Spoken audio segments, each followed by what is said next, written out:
Viewers, Patrick Barze back into the video. This is episode 2 of Work Week of Barze, and today's verse comes out of Colossians 3, verse 24, and it reads, "Since you know that you will receive an inheritance from the Lord as a reward, it is the Lord Christ you are serving." Now, that's what that verse means to this afternoon. Let's get into it. It's time for our church recap, and we're going to start in the book of Revelation. Revelation 3, verse 17. And basically what's going on is Jesus is talking to the church of Philadelphia. And here's what it says in verse 17. Verse 7, I'm sorry. It reads, "To the angel of the Lord to the angel of the church in Philadelphia, write, these are the words of him who is holy and true, who holds the key of David.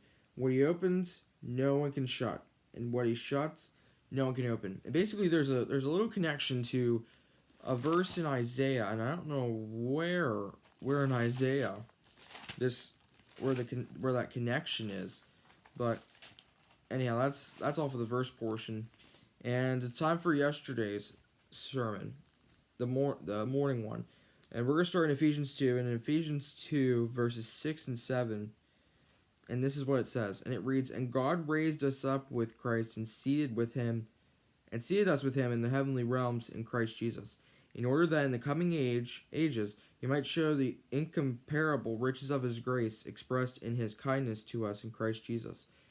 Also in Ephesians, this is in Ephesians 3 verse 13, and it reads, "I ask you therefore not to be discouraged because of my sufferings for you, which are your glory."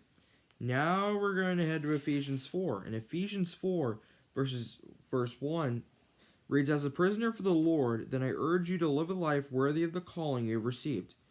Now skipping all the way to verse 31, this is what it says.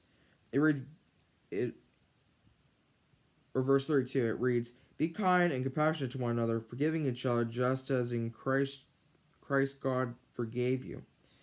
And also in Ephesians, this is in Ephesians 5, this is verses 2, 8, and 9. Starting at verse 2, here is what it says.